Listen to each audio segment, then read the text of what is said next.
sort of feelings. Begin to see the psychological content. One more chart, then I'll comment on it.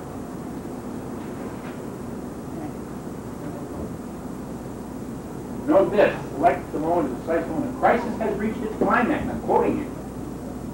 When the Vanguard, these are my underlines though, is prepared to fight the end of reserve, is prepared to support the Vanguard. Maximum consternation reigns in the ranks of the enemy.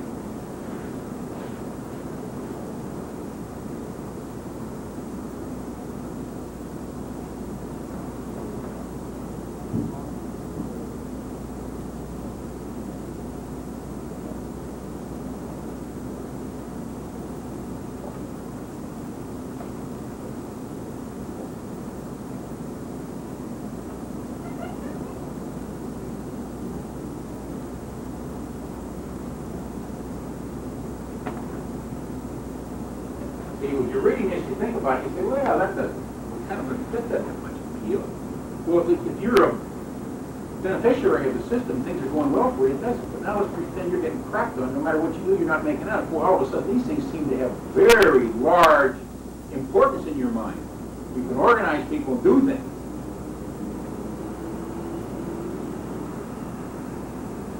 It takes on much greater importance. He is rather simple.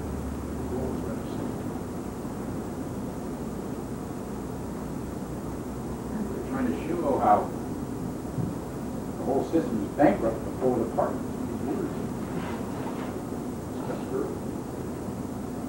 He works with the crisis and Vanguard in order to get the crises, use the Vanguard to exacerbate it, and start getting that feedback loop, start pulling the system down around its ear. Okay? With that in mind now, let's look at blitzkrieg and guerrilla strategy as they can play together, then we're going to pull them apart. Because there's two things they do. Both of them play the infiltration or penetration isolation scheme. They do it at all levels.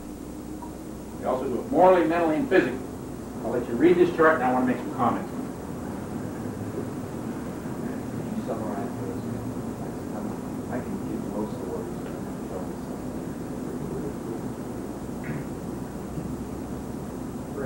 I hate to read my chart. Will it help trap the legs? Yeah, maybe that'll help. That help better? Yeah. Yeah. Should have done it earlier. I got ice cream.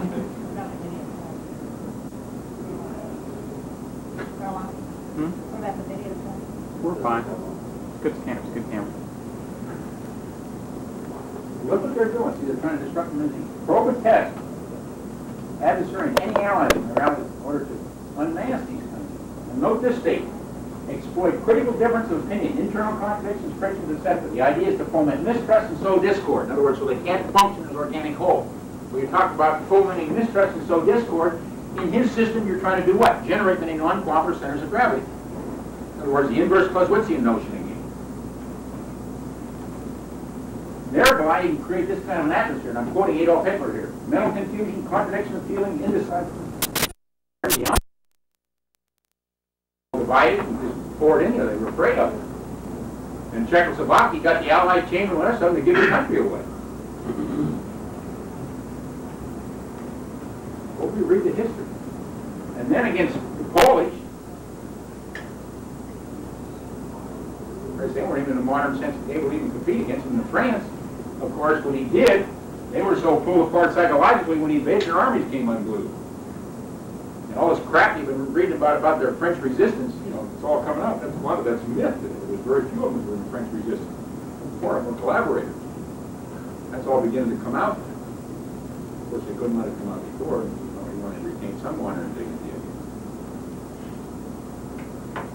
That's beginning to come out. So, but there may be a question here for some of you people who have read Mao, particularly Mao's treatise on protracted war. Let's say you don't want to be protracted. So you think, well, there seems to be a paradox or a contradiction here. But you want to read that treatise. Mao says very explicitly, you want to have lightning engagements, lightning battles. The only reason for its protracted nature is because the guerrillas are weak. It's going to take time in order to build up their strength. But you don't want to get in and out there and slug it out. It's in and out, in and out. So in that context, they agree. Okay, with that in mind, what I want to do now is I want to separate it. We'll split it out. First, the blitzkrieg and then the guerrillas. First blitzkrieg. This is my second most dense chart. Remember I told you I was going to get there. But I want to give you a flavor of what's going on. Here I'm referring to your intelligence operations, your reconnaissance, and all those kinds of things. The idea is to get an image of what's going on. Also to shape changing patterns of strengths, weaknesses, and impressions. You're going to use that. And when you find out what's going on, to begin the shaping process on him. Then you want to use those patterns and changes to find out what are the alternatives, attractive alternatives that you can employ against him. It helps shape your mission, what I call mission commitment, and influence your command intent. Then you start assigning missions to your own people. So here, in a sense, you have your observation, you have the orientation. Now you assign your mission. So your Schwerpunkt, which we'll talk about here in a minute, very important idea. It's not just a physical thing, it's a moral mental kind of thing, too. The idea is to duck his strength and go for his weakness. And what I use the word naming point to the other parts, like a modern chain. So you tie them up here so you can exploit elsewhere. And then you hear about these modern times now. They talk about the Soviet Spetsnaz teams, you know, those infiltration teams they talk about. The Germans had them too. Their Brandenburg Regiment, later on Skorzany's troops. They call special seizure disruption teams. They infiltrate your adversary system, go in a free area, and they do these kinds of things. In other words, start pulling his connections apart inside his system so it can't function as an organic whole. So confusion, disorder. And then, of course, your firepower to impede them. Then your armored reconnaissance and your stormtrooper teams. In other words, infiltrating and finding out those paths of least resistance, and finally your assault teams with tanks, infantry, and so on, pouring through on multiple paths. And when a breakthrough occurs, of course, they blow through in order to try to cut their communications, lines of communication, develop their forces. So what you begin to see here is there are a number of activities taking here, numbers of happenings. But with all these things taking place, it's very difficult for the adversary to sort out what's going on in order to deprive him from realizing the purpose. Very difficult. Multiple things happen here, and the idea is quite simple. I think that answers your question, right? The idea is quite simple. Okay? But it does. Here's an impression it leaves you with then. The idea is you start thinking about that, what you're really doing. The Pentagon, blitzkrieg generates many non-cooperative centers of gravity. See, they're pouring in, they're just generating all these non-cooperative centers of gravity, so the enemy organism can't function as an organic whole. So, it starts magnifying the friction. That's what you want to do, generate non-cooperative centers of gravity, or isolated center of gravity, your adversary system, but can't function. Provide one another with necessary mutual support. So it raises a rather interesting question. How do blitzers simultaneously sustain rapid pace and abruptly adapt to changing circumstances without losing your own cohesion coherence? Because if you try to go rapid, you can't adapt. If you adapt, then you can't penetrate deep. So there are opposing tendencies. Another thing, if you give everybody a lot of freedom of action down below, their blitzkrieg flies apart. If you try to constrain their activities, then they can't blitz. Too much top-down command and control. Another opposing tendency. In other words, we got some opposing tendencies. How do we resolve these opposing tendencies? Same thing you have in a campaign, I might add, too. You have to resolve these opposing tendencies. So let's take that on. And here's what I call blitz operating philosophy. And the key point you have to keep in mind, each level, from simple to complex, from platoon all the way up to theater, they all have their own OODA loops, or observation, orientation, decision, time cycle loops. The thing you have to keep in mind is you go up to higher level, the OODA loops go slower and slower and slower. More to keep track of. If you go down lower, you can operate at a faster tempo. In other words, as the number of events we must consider increase, the longer it takes to go through those events. This brings out the idea that the faster tempo rhythm at lower level should work within the slower rhythm or larger pattern at higher level. In other words, so the system doesn't start coming apart. So how do you harmonize these different tempos of rhythm? Now, first point, it's a little vague. I'm going to fill it in here in a minute. You want to give lower level commanders wide freedom within an overall mind, time, space scheme. Everybody can feel. whether it's the higher level or the lower level. What do you want to call it? A common outlook, common frame of reference, what do you want to call it? That's one point. You begin to get the idea. We're not there yet. Another thing, what I call shaping agents. You shape overall scheme by using what we call a mission concept and also their Schwerpunkt concept. They use their mission concept. You sometimes see it today advocated what they call the Auftrag tactic. I think that sort of gets us away from it a little bit. And the Schwerpunkt, which we're going to get into. So these different tempos and rhythms don't start pulling one another apart in their own system. Okay, so with that in mind,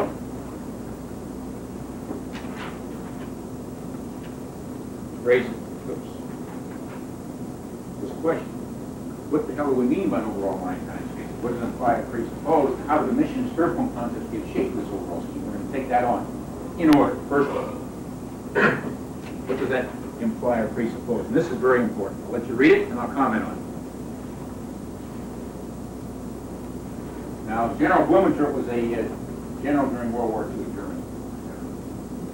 And I'm quoting him here. Presuppose a common outlook based upon, quote, the body of professional officers, etc.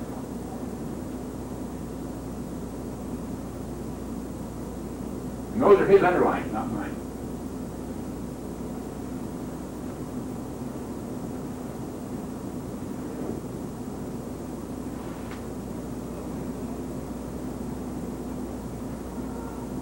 Officers Training Institute allows subordinates a great measure of freedom of action and freedom of manner in executing orders. Calls for independent daring, initiative, etc. But look at this point. Without a common outlook, officers cannot give subordinates freedom of action and maintain coherency of ongoing action. Well, let's assume you don't have a common outlook. You give people freedom of action. First thing's going to dissolve away. And so if you don't have people who have a common outlook, then what are you going to be forced to do? You're going to have very top-down, centralized command and control. That's all you have. I'll get into a little deeper here in a few minutes. I don't want to take it too far right now. But if you don't have a common outlook, then if you give freedom of action, it all dissolves away. So you have to have that preceded by a common outlook.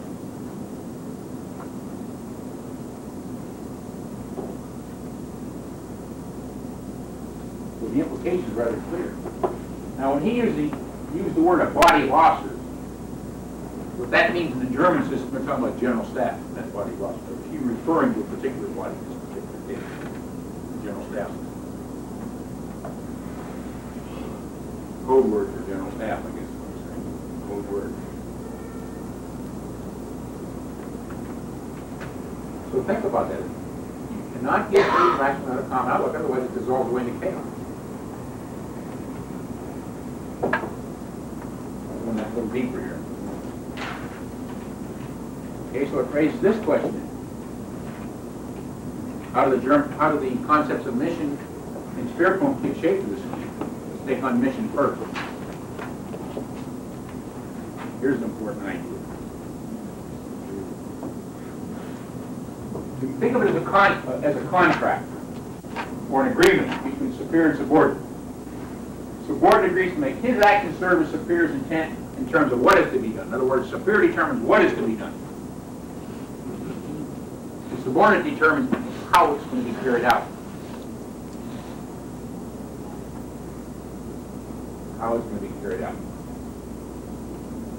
other words, it gives them the freedom to exercise imagination initiative in terms of how intents to be realized. But note the second vote. Many Americans have a hard time coming to grips with it. Part of this concept, the board is given the right to challenge or question the feasibility of the mission. In their system, the Prussian system, they had the right to challenge that mission before the decision was made on it. If he feels his ideas what can be achieved are not in accord with the decision. On the other hand, once he agrees, then superior has every right to expect it's going to be carried out.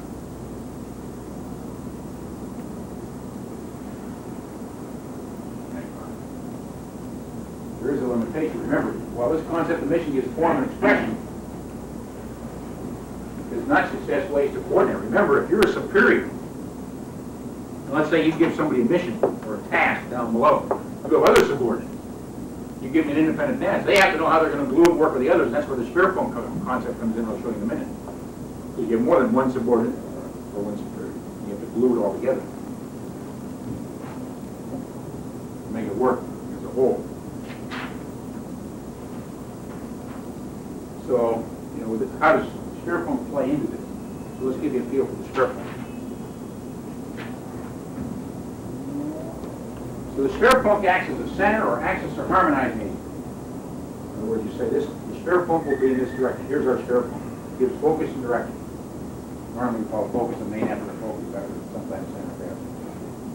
It's used to help shape commitment and carry out intent at all levels, from theater down to platoon. In other words, you know the Spearfunk at theater level, Army group, Army, Corps, Division, Regiment, Battalion, Company, Platoon. Spearfunk inside Spearfunk inside Spearfunk inside Spearfunk. Right.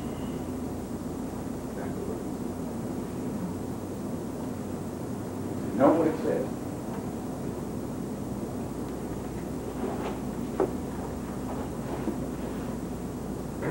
More specific. So when I'm going to be, let's say I'm going to be a battalion commander, and I want to lay down some tasks for my subordinate commander. They'll say that the Spearfunk will be in this area, the following units are affected. So they know then, and they lay the task down below. I don't tell them how to do anything. This is what I want done. Here's the mission, here's the Spearfunk. If it's going to be in a region, you'll designate an outfit to be in the Spearfunk. They pass right on down, they have the individual. In fact, some of the people I work with, they always say, what's a Spearfunk for operation here? Who's going to be the Spearfunk?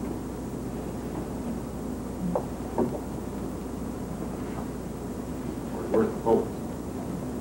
The other people, they say, well, he's the focus, fine, the other people support that. Even though they're doing different things, they always keep in mind what that focus is, unless you shift. What's the focus? The operation. So you think of it as a focusing aid, or a medium to realize that intent. The implication is, it is a unifying concept or a unifying medium.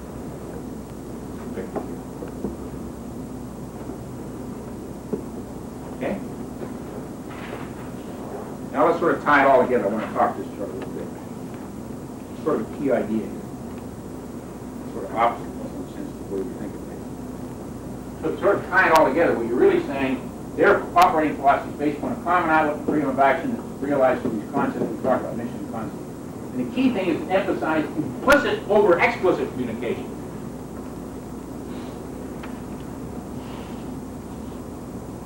Which suggests the secret of the German command and control lies in what's unstated or not communicated to one another. In other words, instead of laying down detailed orders, the secret lies in what's unstated. Let me give you a feel for that as a fighter pilot in our context. When I used to be an instructor out in the 50s out at Nellis, when you start instructing pilots and tactics, and air tactics, you're going against other adversaries. First thing they do, they start talking, jabbering all the time on the radio. Not only that, their communication's going at a slower pace than the onrushing event, so the whole thing dissolves away into confusion and chaos. So then you got to work with them over and over and show them under what situation, what you're going to do, and you work with them. So eventually, you say, well, the key idea is when you go up there, you don't say anything. You'll be able to anticipate my moves, I can anticipate yours. Of course, that's mental telepathy. You can't quite do that. But then when you utter a word, it's like a code word. It's dripping in information. He knows exactly what you're doing, what you're not going to do, and you don't have all this conversation. So it's that implicit communication, the unstated communication that you have. And now your communication is going quicker than the oncoming events, so now you can stay ahead of the oncoming events. Instead of the events taking you out, you're taking them out. Unstated. Well, now if you work together for a long period of time, you know where you work for a long period of time, you give one word, they know what to do. If you haven't, then you've got to lay out detailed instructions. If you have to lay out detailed instructions, it takes longer. Plus, there's probably going to be a goof later on anyway. You have to modify them, which stretches it even further.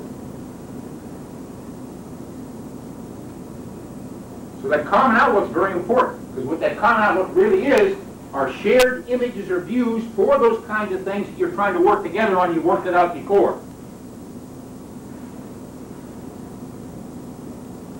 And if you don't have it, and you try to say, go to it, Tiger, boy, expect a disaster, you're probably going to get one.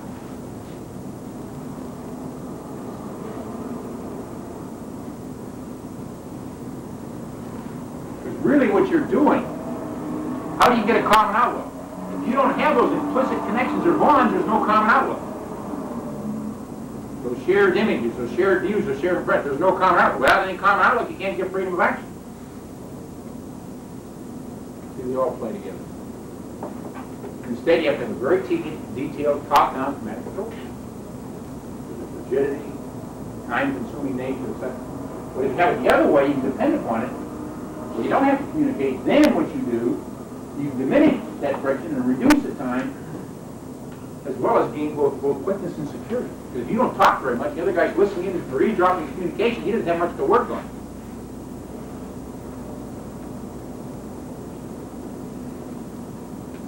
In fact, I remember one historian noticed that in some of the German, some of the archives, that as some British talking about this, a German unit came into the field, they noticed that they didn't know what was going on.